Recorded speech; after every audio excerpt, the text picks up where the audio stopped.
Yeah, that's fine. Oh, thank you. So tonight I'll be telling the story of the Green Children of Woolpit. There's a chat where you're welcome to talk to one another, and there's a lot of you here tonight. Please do chat to one another. But first of all, if you can, if you've heard the story of the Green Children of Woolpit and you know it well, or you know it at all, can you give me a thumbs up, please? You can do that either physically or on the screen. There's a little app which lets you do it. Yeah, so a lot of you do know the story, or quite a few of you know the story. Well, hopefully tonight I will give a slightly different perspective on it. So, The Green Children of Woolpit is a story that we know from two separate sources. And I'll go through from the beginning. Let's start at the beginning. Once upon a time, a very long time ago, in a land far, far away, on the other side of the A1, there was a town called Bury St Edmunds. And there's Bury St Edmunds. And Bury St Edmunds is, as most of you have probably gathered by now, where I come from. And if you were to drive from Bury St Edmunds down the A14, which used to be the A45, the road to hell, if you drive down the A45 as was, you go through a town called Woolpit. And that's halfway to the next large town, which is Stowmarket. So Bury St Edmunds, Stowmarket are market towns. And you've got these tiny little towns like Ixworth and Woolpit, which are scattered around.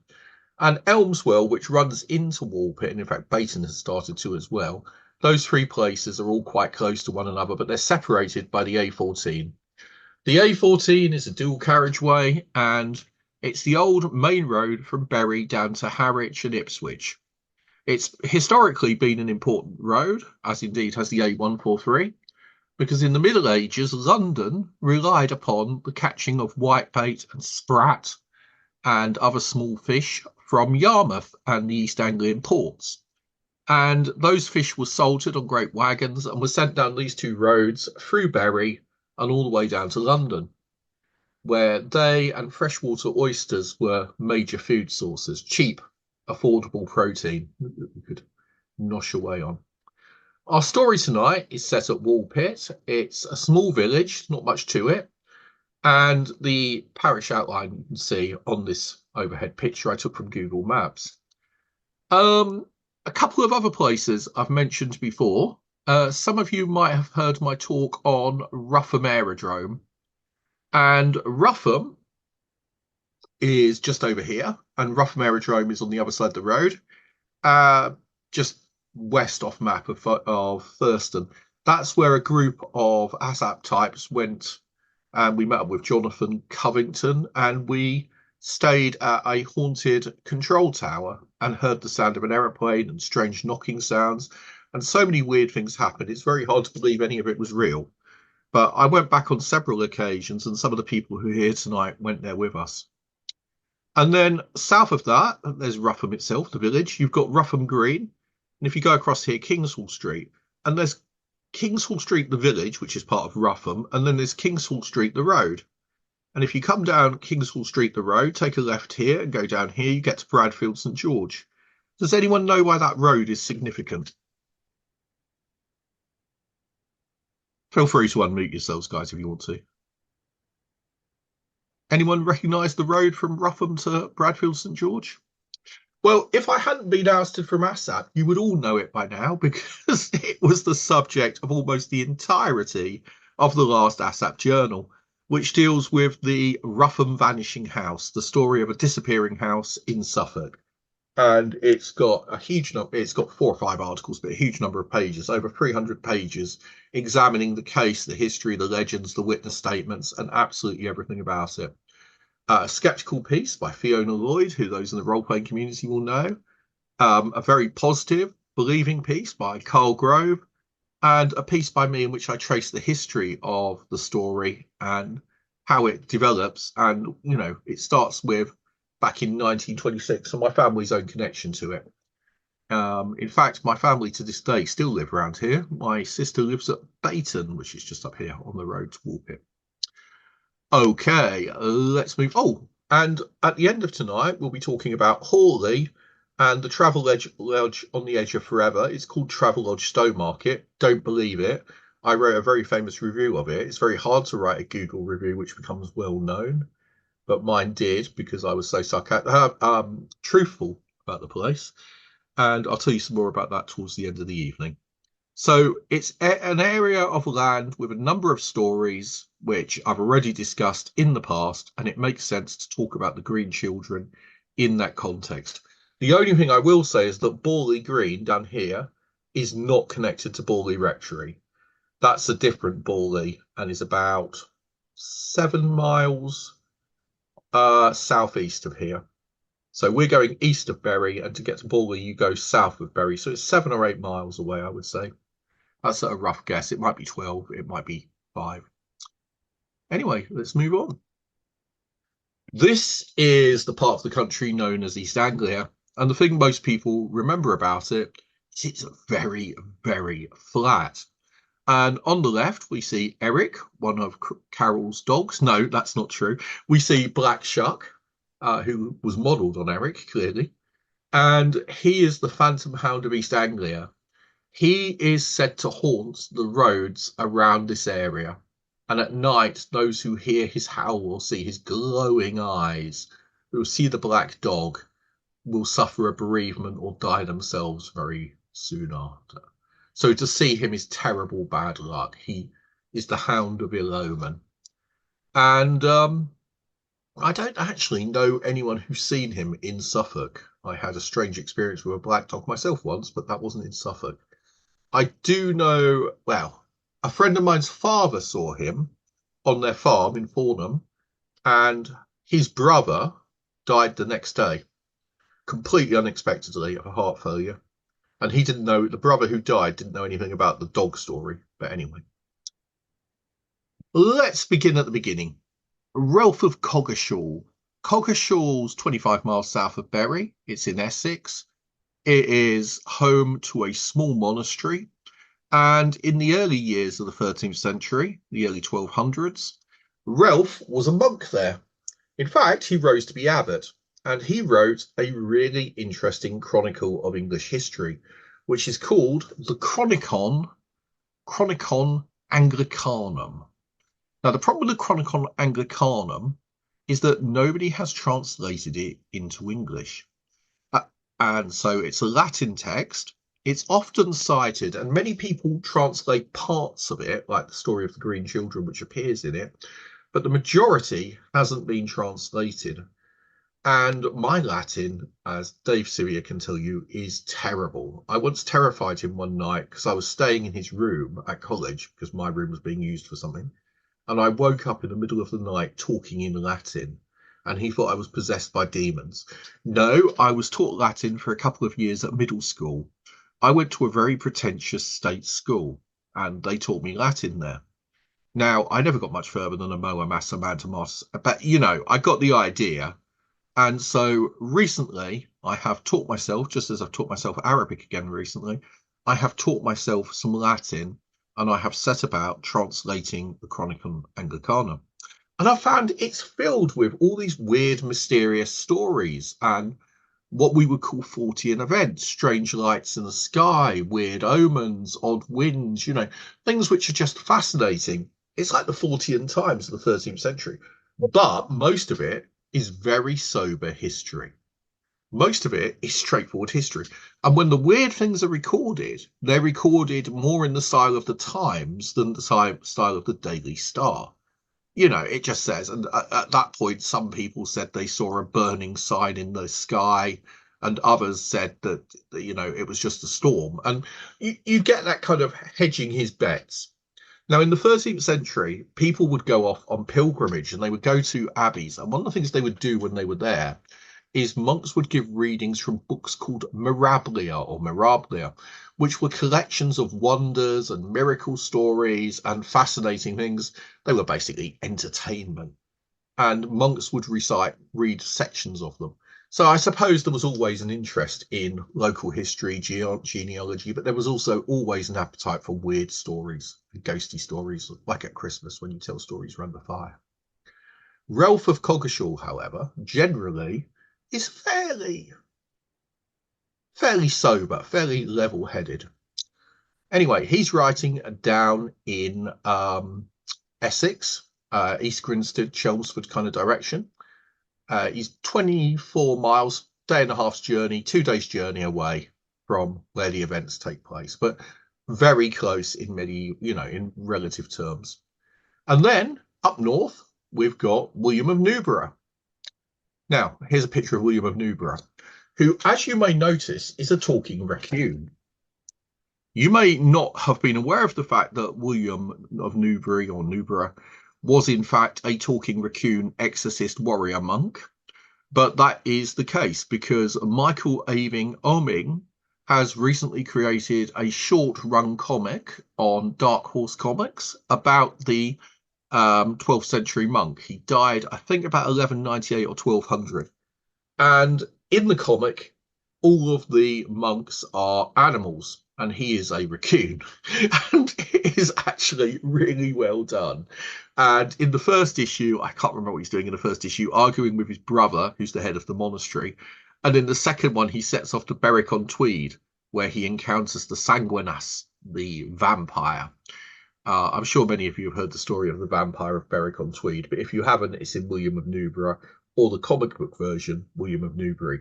I do recommend this, and I thought it was more fun to put up a picture of the comic book version than the real one. Right, let's move on. So both of these people record stories back in the late years of the 12th, early years of the 13th century about historical events that have happened across the kingdom. And a lot of what they're talking about is, as I said, politics, history, clerical stuff. And some of it is frankly quite dull. Unless you're playing the role-playing game Ars Magica, in which case it's absolutely a gold mine because it's set in the same period. And you can just lift things from the Chronicles and use them straight in your game. I've got another famous one, De Nigra, what's it called? The Book of the Courtier, anyway, the English translation that's usually used. And the author of that is obsessed with people having sex with their dead relative or dead lovers, etc. They're always forever actually being, going off and having romantic liaisons with ghosts or corpses, and that is really weird. But again, there's a lot of that is more clearly folklore and gossip. This story is presented as sober history. So what happened? Well, the story is set in the reign of Stephen.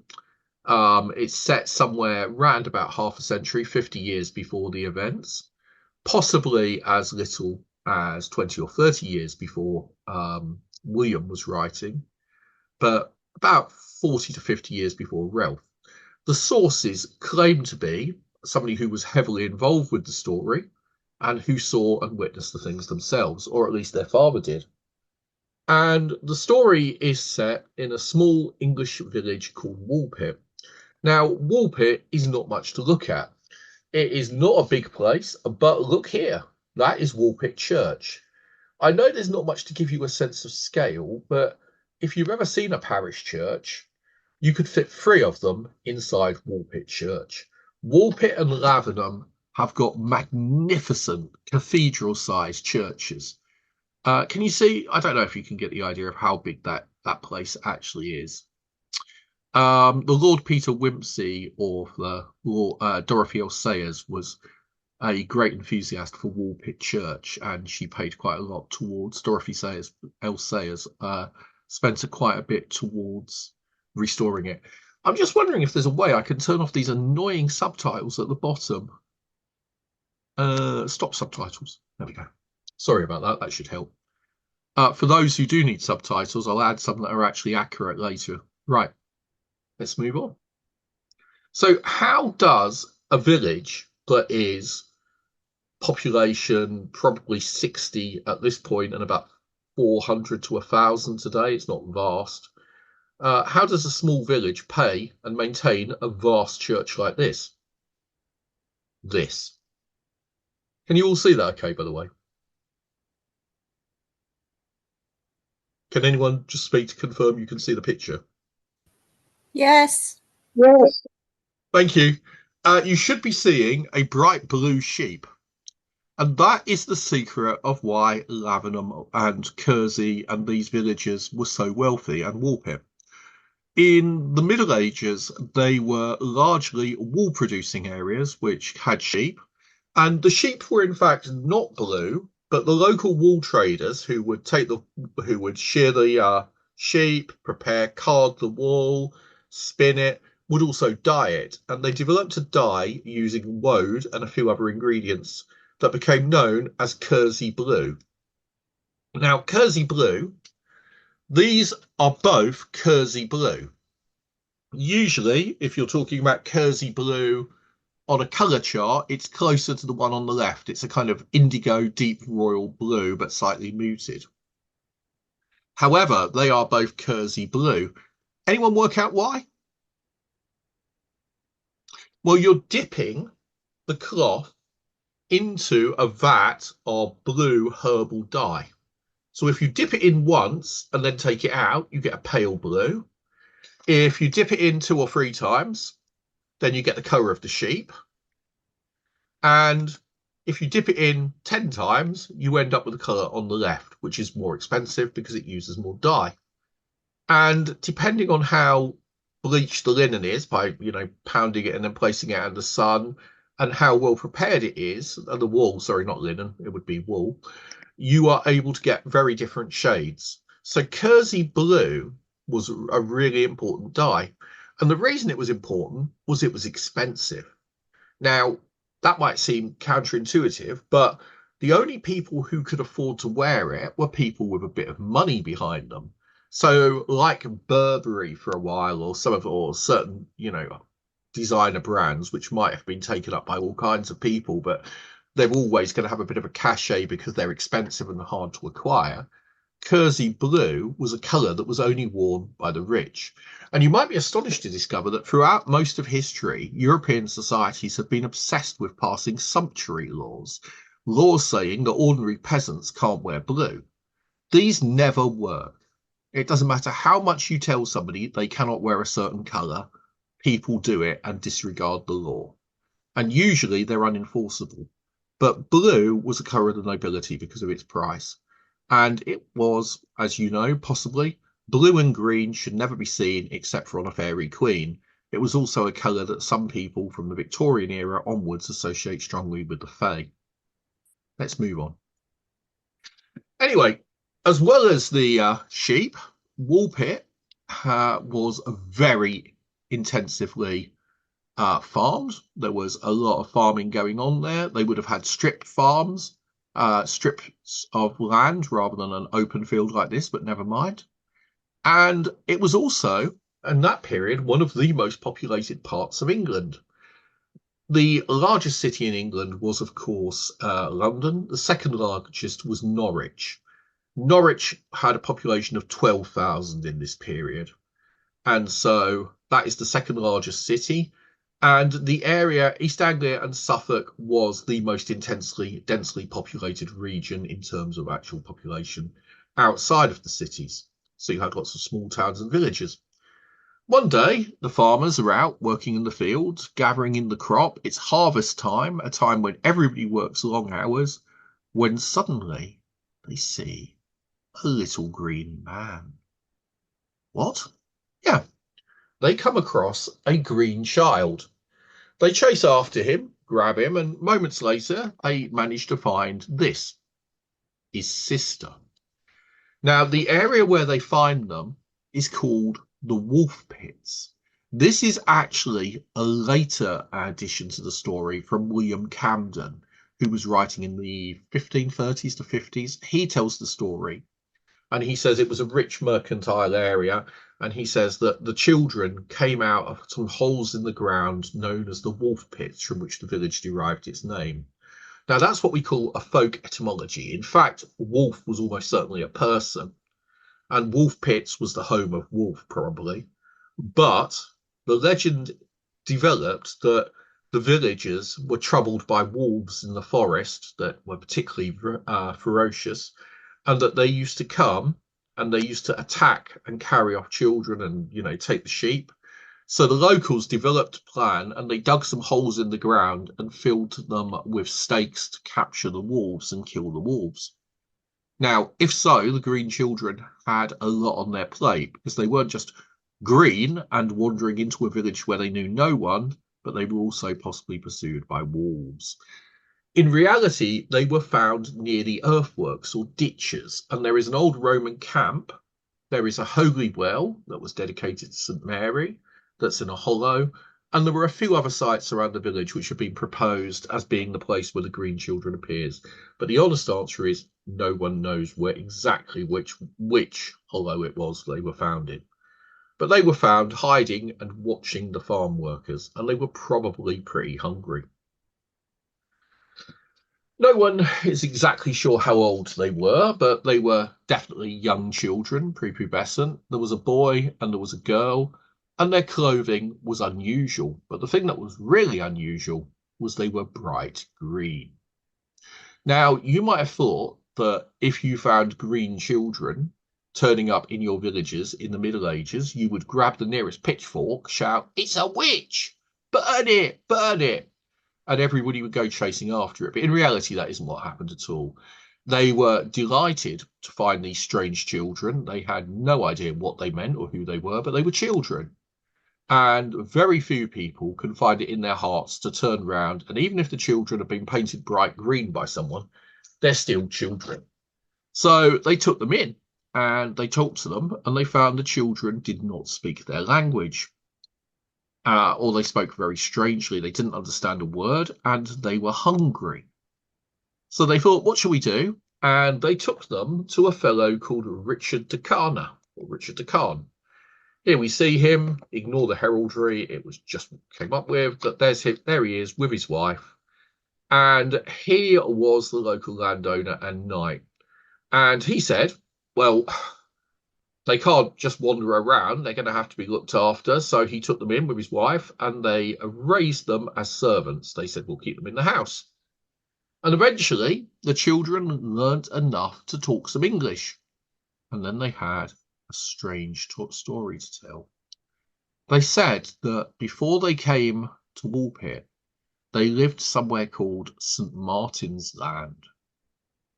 St. Martin's Land, it was always twilight there. The sun never really rose high in the sky, so it was always twilight. Everything was green, and as green as them. And their father used to send them out into the fields to look after his cow. Now, these cows are red and white because obviously they're fairy cattle. But here we've got, I'm trying to give the idea of the eeriness of the Green Children. Now, the story of St. Martin's Land, the story they tell, has many, many interpretations. Some people suggest they came from the Celtic otherworld.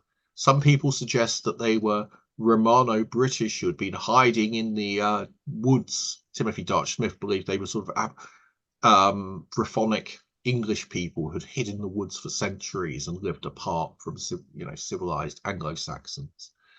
Other people have come up with suggestions that they came from an alien star. There have been suggestions of so many different types that I'm not going to go into that for the moment. I'm just going to push on a bit and tell what happens next. They had one day heard the sound of a great noise, and they said it was like the bells of Bury St Edmunds Abbey, 7 miles away from Woolpit. You could easily hear the bells of Bury's Abbey when they started to clang away.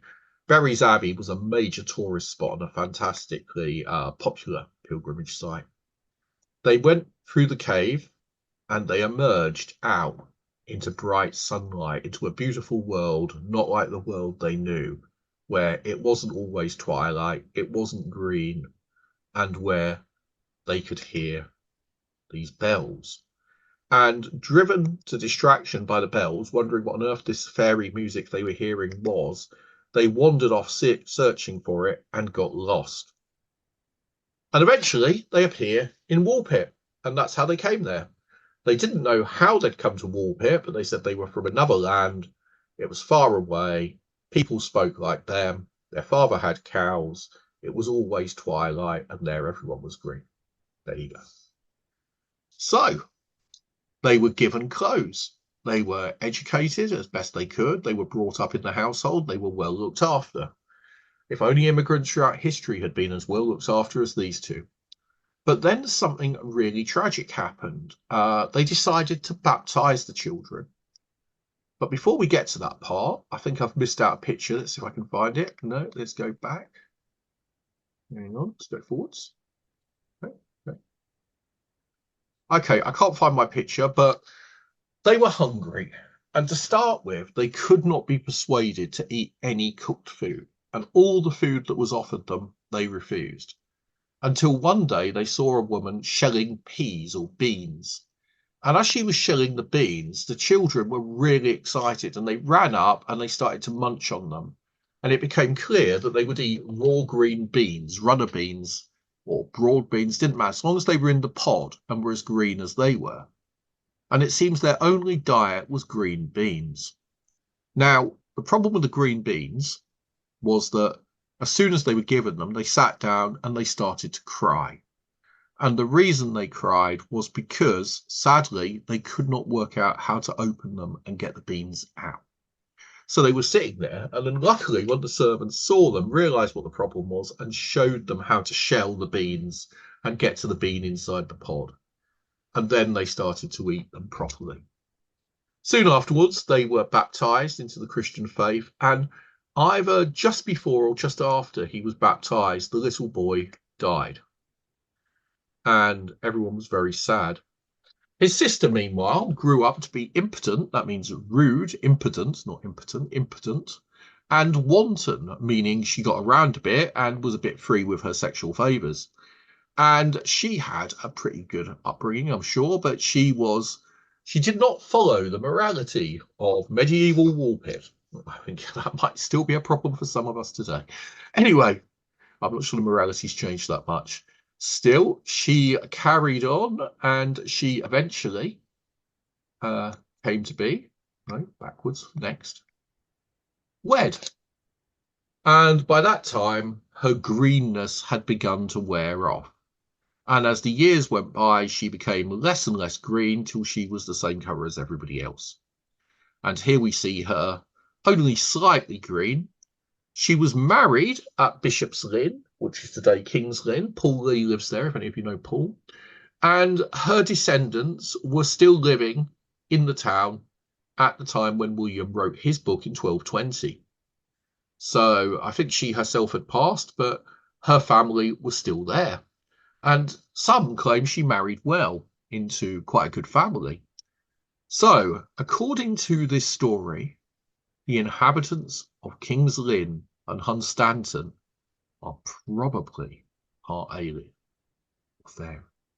And if you've ever been to Hunstanton on a Friday night, you understand it. Nonetheless, the notion that there is a genetic heritage of the green children is fascinating, isn't it? Let's move on a bit further. Oh, no, let's not move on. Let's carry on. So I said I'd have a go at explaining this. I'm going to tell you what some of the explanations are that have been offered in the past. The first and obvious one is that they were fairies, that the story isn't true, or that the story is true, and that fairies live in West Suffolk.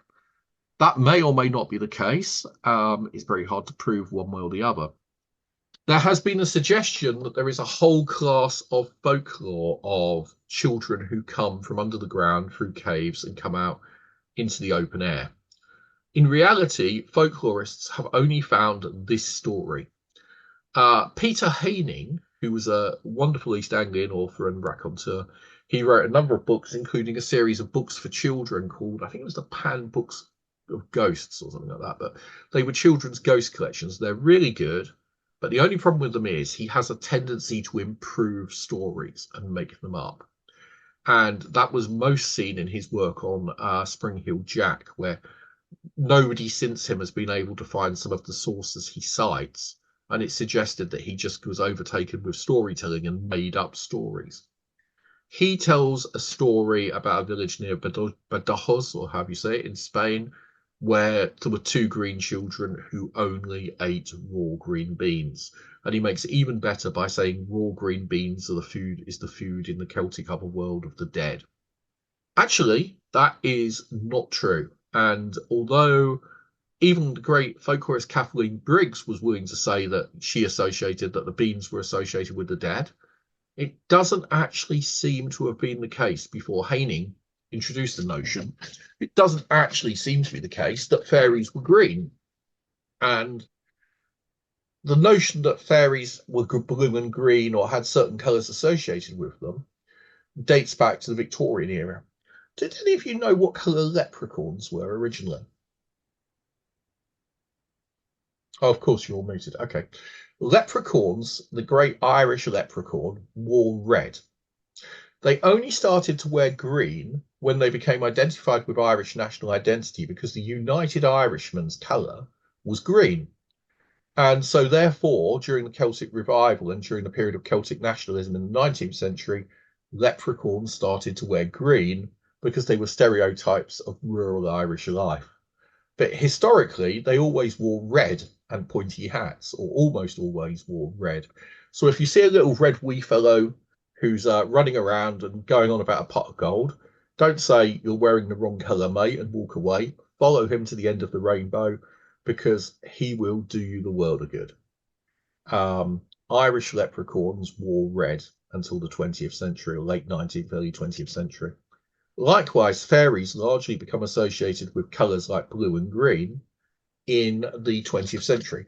Thomas the Rhymer, he comes across the Queen of Fair Elfland, who was wearing a green satin dress. And I wrote a lengthy study many years ago on ghostly ladies and fairies and the colours associated with them. In Wales, they wore red, sometimes blue. In Scotland, green is much more common. And in other parts of the country, it's always white or grey. But Scotland green ladies are a thing. I think it might just be because the Celtic genetics, when you mix Celtic and Norse genetics, you get red hair. If you mix the Danish genes and the Irish genes, red hair is a very common result of that. And red hair looks really good with emerald green, doesn't it? So maybe that's why they became fairy colours. I don't know. Anyway, let's move on.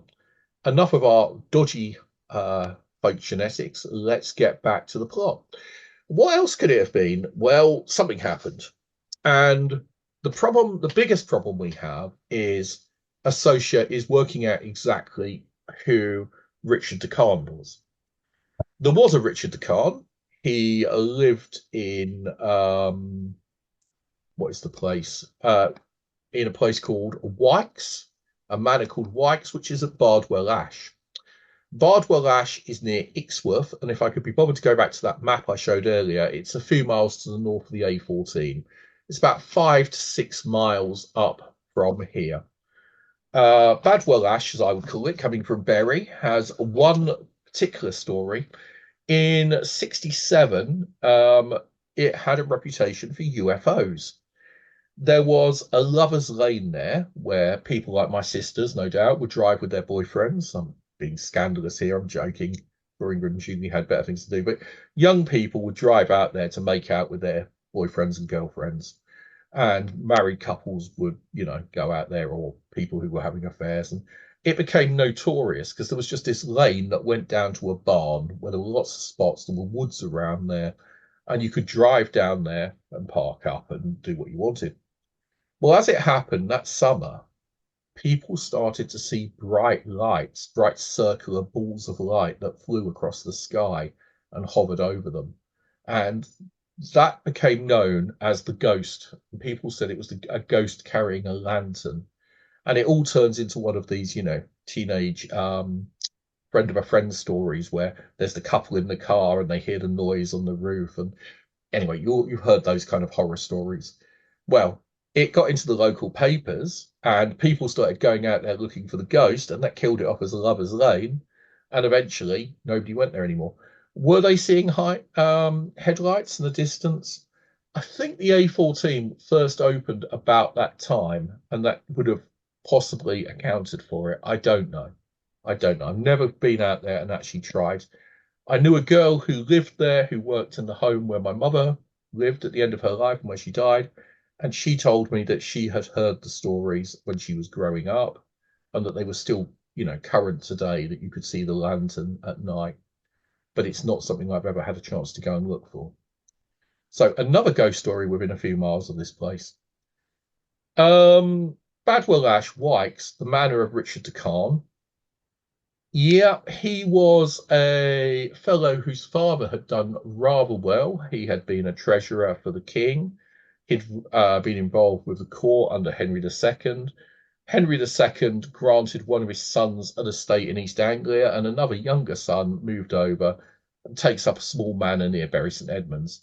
Importantly, it doesn't belong to the Liberty of West Suffolk. Now, the Liberty of West Suffolk is the abbey doesn't have to pay taxes to the king because, according to them, King Canute, after he was murdered by the ghost of St. Edmund, sorry, not the ghost, St. Edmund appeared to him in a dream and thrust a spear through his heart, causing him to have a heart attack and die the next day. So he wrote a will giving the rights of Bury St Edmund's Abbey to the monks of St Edmund because his relics were there, and said they didn't have to pay any tax and they didn't owe military service to the crown. And instead, all of that went to the abbot of Bury. And that remained the case until the case of, two different things. One of them was my attempt to get out of paying council tax by claiming that I owed it to the abbot of Bury, and if he turned up, I'd pay it. But the other one, slightly before the 1980s or 1990s, was the Reformation when the king took it. None of you are interested in this. I'm rambling. Let's move on. So, what was the real story? Who was this Richard de Carn, and why might he have had green children show up on his manor, and why might he have taken them in? Let's start with some other history. Anybody know who that's supposed to be? 3 years before most of this kicks off, but round about the time, either just before or just after the later date for this, so 20 years after the reign of Stephen, 30 or 40 years after the reign of Stephen, sorry, King Henry II is on the throne, and he has a mate called Thomas Becket. Now, Thomas Becket is a bit of a wide boy. He's a bit of a Dell boy. He's an East End Barrow lad made good. He's a chancer. He's a conniver, but he is also a pretty hot lawyer. And he became the king's personal, enforcer. He got into the king's good books. He used his knowledge of the law. He used his knowledge of politics. He used his abilities, and he got the king whatever he wanted. Now, the king at this time was locked in a massive argument with the Pope. The Pope claimed that all kings were subject to the Pope and that the church was dominant and the king was merely, ruled by the grace of God. And what did poor old Becket say? He said, "Whatever you say is true, my lord." And he was responsible for driving out the Archbishop of Canterbury, who left the country and fled to France. This is a bit of a recurring theme in the period. Henry II eventually annoys the Pope to the point where the Pope threatens to excommunicate him and bring down an interdict. And what that would have meant all of the churches in England would be closed and you'd have to get married at the church door. And no one would get baptized and nobody would be buried in consecrated ground. That did actually eventually happen during the reign of King John, when there's a couple of years, 1214 to 16, I think, roughly, 1214 definitely, anyway, 1213, 1214, sorry, when no one can actually go to church because it's illegal, because the doors are nailed shut. The Pope closed the churches. So Thomas Becket is the king's trusted ally. And eventually, the king comes up with this great idea. Why don't I make you Archbishop of Canterbury? So when the Archbishop of Canterbury dies, he says, "Thomas, you're my mate. You're my main man. You've fought with me against the Pope so long. I'm going to make you the Archbishop of Canterbury." Not only will that piss off the Pope, but it will also mean that I won't have to worry about the church because you'll just, do what I say. Can anyone guess how this plan went wrong? It turned out that Thomas Becket was more scared of God than he was of the king. And Thomas Becket, as soon as he became the Archbishop of Canterbury, stood up to the king. He didn't just stand up to him, he told him where to go in no uncertain terms and told him that he'd end up burning in hellfire. Thomas Becket got religion and he got it bad. No one would have expected it. It's like Del Boy suddenly turning into a saint, but it happened. And the result was that the king was extraordinarily angry. And one night, oh, hang on, what's going on here? I appear to have crashed. Let me try this again. Is anyone still here? Yeah, some of you still are. Okay. Sorry about going on. I'll get back to the plot now. But the king basically is really, really, really pissed off. And he decides, okay. Right, I'm going to have to go backwards a bit because otherwise we're going to be... okay, let's try that again. Right, go down. So let's find the king. Here is the king. It's not as long as it looks. I promise it gets faster from here on in. From current slide. There you go. So the king is sitting there one night and he turns around to his mates and he says, "Who will rid me of this turbulent exec? Why should I have to put up with this insubordination from these terrible people in ASAP? Why don't you just, I wish somebody would just go and... Oh, no, he didn't say that. No, he said, who will rid me of this turbulent priest? And those who heard him misunderstood what he was saying, and or possibly they understood him all too well. They immediately, 4 knights, jumped up and stormed out. And they went off to Canterbury Cathedral. And when they arrived there, they found Becket with a few monks. The monks tried to put themselves between the knights and Becket, but Becket told them no, and instead he went to pray at the altar. And this is the murder in the cathedral. He was murdered horribly. And after he was murdered, the king was actually, well, quite guilty. Guilty enough to go to the castle of Canossa and there do homage to the Pope, wearing only a linen shirt in the snow. He waited for 3 days outside the castle until the Pope granted him forgiveness. If any of you have heard the story before, that's because it also forms the plot of both T.S. Eliot's Murder in the Cathedral and also it's true history, but most importantly, it formed the basis for episode 3 of this early 1980s British TV drama, which looked at the sudden escalation of Sir Edmund Blackadder to the role of Archbishop of Canterbury and his attempts to try and not get murdered. Blackadder, Series 1, Episode 3 is basically that story. Anyway, I'll move on from Blackadder. So the king has made himself about as unpopular as it's possible to be. And throughout the area shown on this map, which has got my Ars Magica Covenant on it, I've just noticed, Antiqua Natura, but that's because I made it for a role-playing game, but it works, but it's a proper historical map.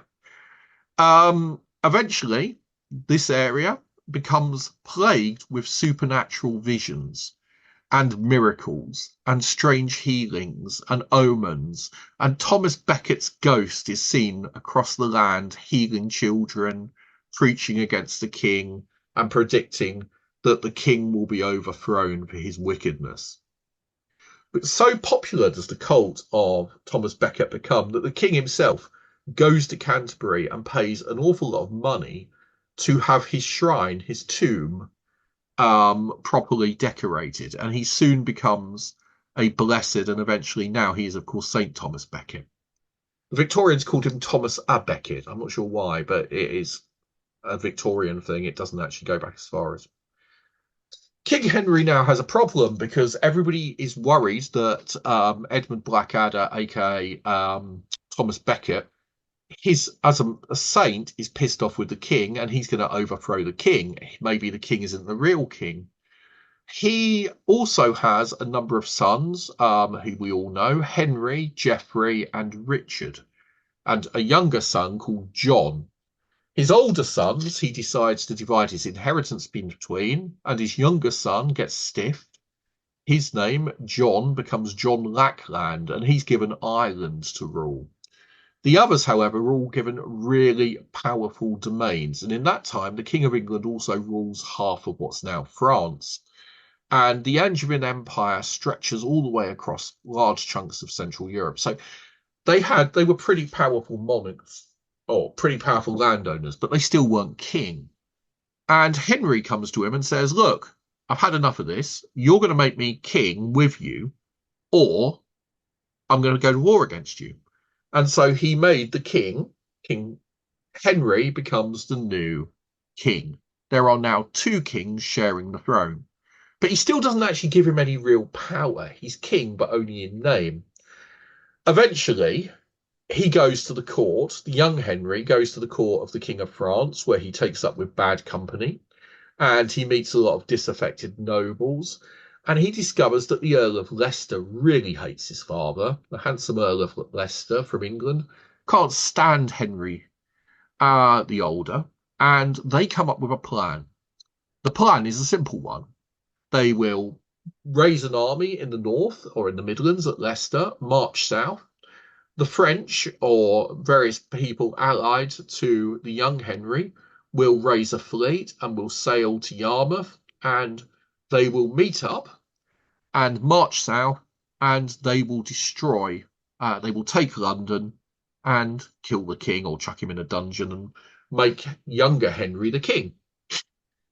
They still, however, aren't sure they can manage to defeat the British nobles, the English nobles, sorry, the English nobles, if any of them do stay behind the king.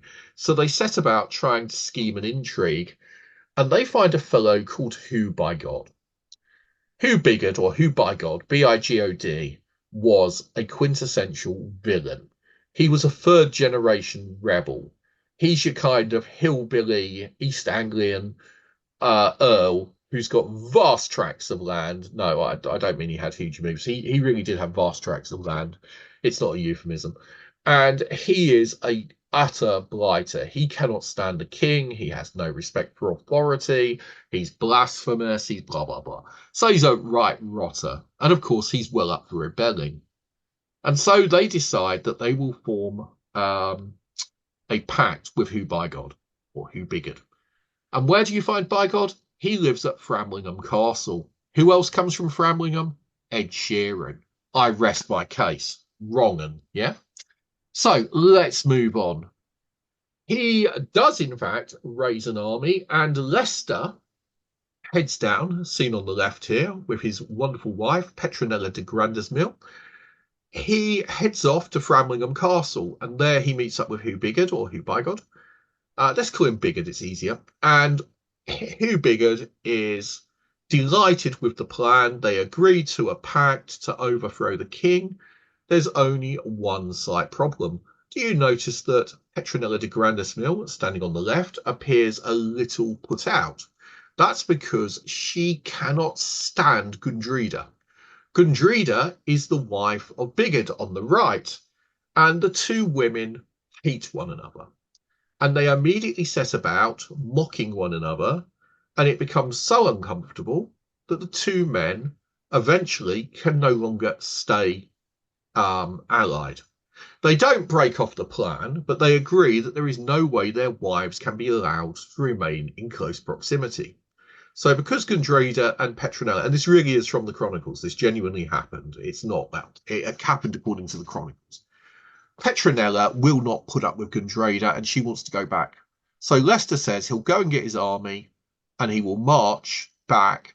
Meanwhile, Bigod will take his army and will march down towards London, and they will meet up somewhere in Essex and arrive at London together. So they split their army in two. The young Henry's men, meanwhile, have landed and are marching towards Framlingham. And the first town they try and take is Dunwich. Now, Dunwich has not actually done very well for itself because it eventually, after a great storm in 1256, it disappears. But they attempted to storm Dunwich. They took Yarmouth without any problems, but as they got to Dunwich, the locals shut the gate against them. And although there weren't actually many knights in Dunwich, as they tried to put the ladders up against the wall, the locals pushed them down again. And the most unpleasant indignity, other than being pelted with horse manure, ox dung, human shit, and rocks was that as they climbed up the walls, climbed up the ladders, the locals brought great vats from the latrines and poured them over them.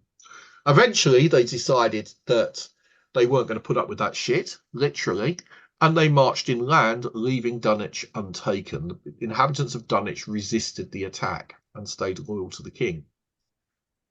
From there, they move in, and down here at Hawley, which I mentioned earlier, down at the bottom of the map near Stowmarket, there is a castle that belonged to Bygod.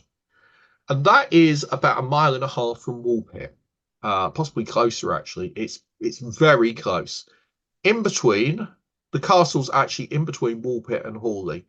And that castle is important because the lord of it owned the right of high justice. The king had decided that it was a bad idea to let any noble go around stringing people up left, right, and centre or chopping their heads off. Sure, you could chop their ghoulies off for poaching, or if you caught them in the act, you could hang them.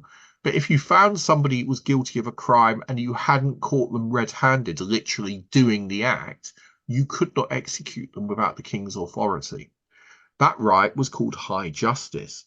Certain nobles and certain places were given the right to high justice, however, and the Lord of Hawley was one of them. So they built a really high hanging pole, which was out above by the castle at Hawley, so they could string up the local villains. And to this day, the wood outside the travel lodge there is called Gibbet Wood. I was quite surprised by that, actually. But yeah, it is the ancient site of the gallows. Let's move on. When the gallows were finally dismantled, they took the ladder away and sold the ladder at auction. Here we go. Right, some of you will remember these two villains. These are my parents. In 1982, we moved from from where I grew up on a farm out near Ingham and Livermere-Ampton kind of way. It was actually between Ingham and Colford Heath, down to Bury St Edmunds, and we moved to the Lark Valley. And so from 82 onwards, from the age of 13, I lived on the battlefield where the great battle between King Henry II's loyal men under Richard de Lucy and Leicester's men took place. And in 1173, Leicester is making his way across back from the direction of Framlingham to try and meet up with the rest of his forces near Cambridge and drive south to London when he comes to the valley immediately north of Bury St Edmunds. Now, Bury St Edmunds is literally directly off the bottom of this map. And this map was made by me for use in a war game we did. We fought the battle with Ars Magica, but it's actually completely accurate. There's the bridge at Farnham. You can cross the river at any point. It's not very deep, but it varies in depth. There was a mural bridge here, and the prior's house, this large block at the bottom, is a large stone building, a large walled priory. Over to the left, you've got Steep Hill, and over to the right, another very steep hill. I know, this is Suffolk. There aren't steep hills. What happens when you've got hills in Suffolk? All the water pours down onto the water meadows here. Tut Hill, which has now got a housing estate on it, is over here to the left. And there were 3 barrows there called the Three Kings, which is why the Farnham pub is called the Three Kings. And there was a legend of 3 golden crowns, according to a folklorist in the 18th century. Now, most people think that Monty made up, M.R. James made up his story of the 3 crowns of East Anglia, and that they were in fact the Wolfengas Swedish crowns. Actually, he might have taken it simply from the 18th century folklorist and the story of the 3 kings of Tut Hill. Who knows? There are 3 Farnhams, Farnham All Saints, Farnham St Genevieve, and Farnham St Martin. And the battle was fought between the forces of de Lucy, the Constable of England, who's coming to stop him. And he starts over on the hill from roughly where the camera is on this battlefield. He comes riding in through Farnham. Down there is the Priory, which is a large stone defensible building. Over there is the church at Farnham St Martin. And the rebels start off on a hill over where the Lady in the Green is. And we refought the battle, which actually taught me a great deal about what may well have happened in 1173. And for many years, there was pretty much nothing on the internet about the battle apart from stuff written by me. Hoy de hoy de hoy, they sang as they made their way hop de hoy de hoy de hoy. These are the Flemish bowmen and halberdiers, the mercenaries who were brought over, and they came from what's now Belgium and Holland, the Low Countries. They were Flems, they spoke Flemish French, they were um, certainly knowledgeable in the wool trade. They were our chief commercial rivals, and there had been some in England, but they'd been expelled by 1154. So they mercenaries come, they march for a long way across the English countryside singing their strange song. They don't speak any English, but they are here to fight for the rebel cause. They are approaching Bury St Edmunds, where the rebels are, when something completely unexpected happens. One of the monks says the king is about to be overthrown. What are we going to do? And the townsfolk of Bury grab their sticks, their stones, their axes, and march out, and the monks join them. They leave Bury in a huge rush, and they go, and Lucy, realizing he has a vast amount of cannon fodder, causes them to form up on the hill.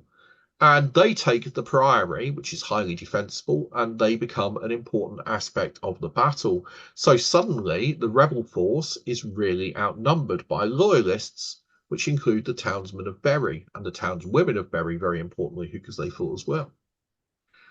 Eventually, the battle comes down to the usual clashes of champions. It's can you cross the river, basically. And because the river's depth is uncertain at different points, it's not very deep nowadays, and it's deeper now than it was for centuries because they dug it out to canalize it in the Victorian era. But it's still, the ground is soggy, it's wet, it's water marshes, all the water runs off the hills into this area. The water meadows are not a great place for armored knights to fight, and that forms a lot of what happens at the Battle of Fornham. It's one of the last great battles in England, and it occurs in 1173. They're fighting in streams, ditches, and mud, and the fighting must have been horrendous. But somewhere during the day, Leicester makes a heroic charge with his cavalry, with his knights. They cross over, start to move towards the other side, and Petronella de Grandismil, his wife, remember her? The one who hates the Gundrada, Bigot's wife? Well, she's crossing the river. Now, she was carrying with her a small fortune in jewels. Why, I do not know. Perhaps she intended to use them to attempt to buy her ransom. Perhaps she had something else on her mind. But as she crosses the river, and with a group of the knights from Leicester's side, the rebel knights, something really mysterious happens. The river suddenly rises. Now, the important thing to realise is that the river flows north from Bury towards the coast. There aren't many rivers in England that flow north. But as she's crossing, a great surge of water comes the other way. How the heck does that happen? If you dam the river, you would still expect it to. I don't know what happened. I still to this day cannot rationally explain that, and I don't think any of the chroniclers really try and explain it. The water comes, it seems, from the north. Maybe they got it wrong. I don't know. But there is a sudden flood. My guess is that they had dammed the river further up, whether intentionally or whether it was dead bodies just clogging up the channel, and that the water backed up and there was nowhere for it to go. And eventually it just came sweeping down in a great roar. Whatever happened, she's knocked off her horse into the river. And very chivalrously, some of the opposing loyalist knights ride forward to rescue her. They take her to a place of safety. And then they promise that they'll look for her jewels after the battle, but they were never found. Well, not by anybody who admitted to it. So she lost her jewels crossing the river. However, she was about to lose her husband, Leicester, and is left with a handful of knights. And about 30 of them find themselves at the church at Fornham St Martin in the far northeast corner of the battlefield. They have fought their way from one side of the battlefield to the other. They're exhausted. Their horses are dead.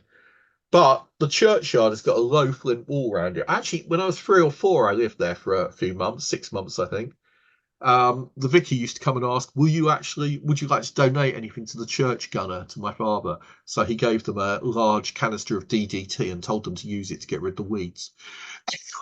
Enough of that. It's This is where the 30 knights make their heroic last stand. And they all survived because after pretty much a whole day of fighting, everybody's exhausted. And they repeatedly, the king's men, charge the church and try and fight their way to the churchyard. Some of the knights, no doubt, went inside and claimed sanctuary, but eventually they were all captured. They all surrendered. And as you would imagine, they were immediately executed. No, they weren't. All of the knights, every single one of them, Petronilla and the rest, were ransomed, given parole, pardoned, and sent off to France. They were told, leave the country. And they did. And they were able to return during the reign, later in the reign of Henry or during the reign of his son. So they were not held to account at all for their rebellion. And in fact, Henry was very generous because he forgave his sons who rebelled against him.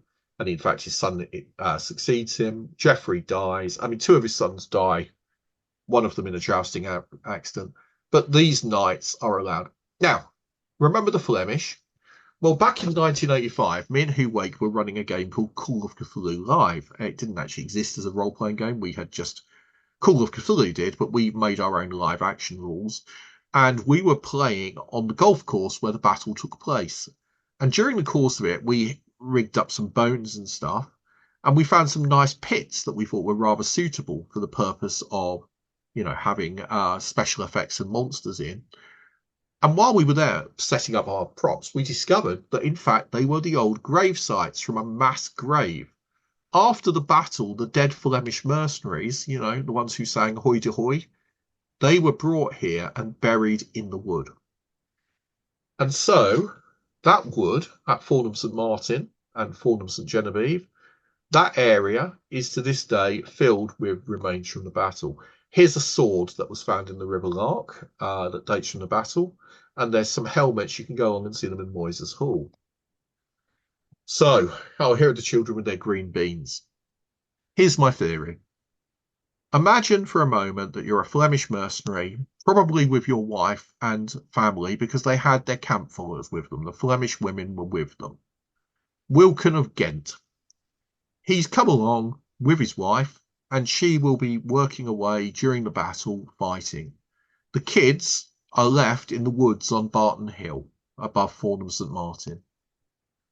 During the battle, Wilkin takes an axe to the back of the head. His wife is then almost picked up, but while she's working on the battlefield, she's killed or she's wounded and she dies sometime afterwards. The two little children only speak Flemish. They live in the woods. They eat bark like deer. They live off roots and green plants. Perhaps the amount of chlorophyll they take in has some effect on their pigmentation. Perhaps they're just really filthy. But they are from St Martin's Land, the Battle of Fornham St Martin. They are there. That was 1173. A year or so takes past, 6 months to a year, maybe 2 years. And one day they hear the bells of Bury Abbey. Oh, go back.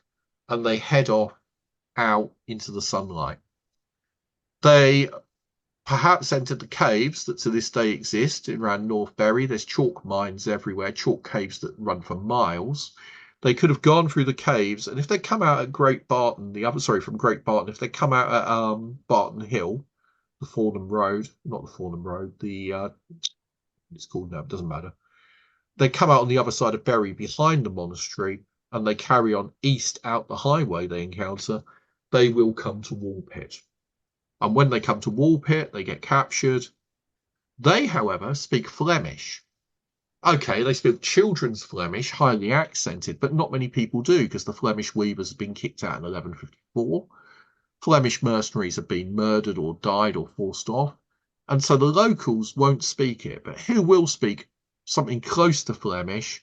Well, the Anglo-Normans did. They spoke French. They knew by this time English was the most common language, but those who were in the royal service had to know French and Latin. they might have been able, that would explain why Richard de Khan was able to learn the children's language and teach them English. Norman French, Flemish, closer. Flemish is not that far from English anyway, but did he realise that they were survivors of the battle? Is that what they really were? Or were they fairies from another world? Or were they aliens? I don't know. I really can't tell you. I'd like to think they were fairies. You don't meet a lot of fairies in Bury St Edmunds, so.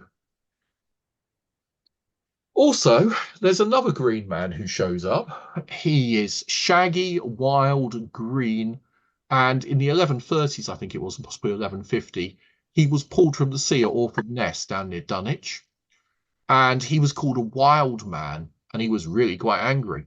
He was taken into Orford Castle and imprisoned in a dungeon, and they cross-examined him and questioned him, and he could not say who he was or what he was. But one day, they tried torturing him. Even that didn't work. And one day, the wild man of Orford Ness managed to break out, and they chased him, but they weren't able to stop him. And he jumped in the sea and was seen swimming out into the sea. Probably an H.P. Lovecraft Deep One scenario in that, if you're into the Cthulhu mythos. And finally, you may remember that I mentioned this place. This is the Travel Lodge at Hawley. And go back. The night that I went down to my mum's funeral, my dad had died and my mum died. And the funeral was in Bury St Edmunds. And me, Hugh, Lisa, Becky, we all went down. And since my brother had already sold the house, we stayed at the Travel Lodge where I'd been staying when I used to go and see mum in the care home. It was the end of the pandemic. And all through the pandemic, it was very difficult. I didn't get to see her. And by the time I did, she'd forgotten who I was. But that's Alzheimer's. The whole sad thing was that the Stowmarket East Travel Lodge, which I always take the mickey out of, it's really hard to get to. You drive off the A14 at a turning, and you have to turn off really sharply. It's a dark, weird little twisty road. And then suddenly there's another turn off, and you pull in, and you come to a travel lodge. And there is no catering, there's no restaurant, there's nothing. There is a little chef, but it closed down 25 years ago. It's right by the A14, so you've got lorries and trucks going by, but you're actually coming down a really fast and dangerous road off the A14. But it's, pitch black. The travel lodge feels like you're on another planet. There's nowhere near it. There's nothing to eat apart from a vending machine. And I have spent many, many, many weekends eating from that vending machine. What should we have for tea? Oh, I'll have 2 Twixes, a bottle of water, can of Vimto, and a packet of salt and vinegar flavour crisps. What about you? Oh, I'll have the Polos. You get the idea. So anyway, the vending machine at the travel lodge. And one night I had started my project of translating the Anglicanum. And while I was doing it, I came across the story of Malakin. And the story is as follows. In the 12th century, a young knight is living with his family in a manor house when he is plagued by an invisible hobgoblin who they call Malakin. Malakin is a little man. They never see him, but he knocks on the walls and shouts, and he runs around, and he throws things around. He likes to pick up furniture and lob it about. And he steals items and then brings them back. He is basically what we would call a poltergeist. In this era, however, they were called hobgoblins. And so our little hobgoblin, Malakin, plagued this family, and they could not get rid of him, and they got quite annoyed with him. But his strangest habit of all was that he used to love to listen into people's conversations and then repeat them out loud. He was a colossal gossip. Sometimes he'd just make stuff up to cause trouble. But he was a nasty-minded little shit. And he drove them mad. And eventually they get rid of him. Now, this story is told in the Chronicon. And you might think, well, it's a load of rubbish, isn't it? That kind of thing just doesn't happen. But those kind of stories have occurred in every culture for 1,000 years. And we call them poltergeists, but each culture has their own explanation for them. The experience they had, if you actually carry out a detailed analysis, is very similar to cases from India, Africa, Americas, and it doesn't change much from ancient Greece to the modern era. The experience is always similar. So, I don't know what Malakin was. I knew it was in my 1992 book, Spectral Suffolk, about him. I hadn't actually translated the passage until this particular night. And obviously, I was the next day going to my mother's funeral, so I was a bit. And I knew that the story was set somewhere called Dagworth. I had never been able to locate it. I knew there was a Dagworth junction somewhere near Sudbury. So I thought, you know what? I'm going to find out where Dagworth was. And it turned out that Dagworth was the area north of Hawley Hill. In fact, Dagworth was where the Travel Lodge was. So the place where I was sitting at the little Travel Lodge on the north of Gibbet Hill that night was the exact scene of an account from the 1150s that I was reading in a medieval chronicle and translating from Latin into English. It's hopefully I will eventually be able to publish the whole thing, but yeah, it's hard work. But because I knew the local places, the local folklore, and the local dignitaries, mainly partly from my role playing game research and partly from my local history, I can find it easier to translate than a lot of people would, I expect. But the story of Malakin, it was just a really weird moment when I realized that that very night I had translated those words and that I was sitting where the events happened. And on that note, I'm going to shut up because I've been talking for hours. Thank you very much. Oh, okay. What time is it? Wow, did I only talk for four? Oh no, I just started at 7:30. I thought I'd actually managed to stop in time. Okay, I'm sorry I've overrun by ages. Did anyone have any questions or was anyone not bored to the point where they died?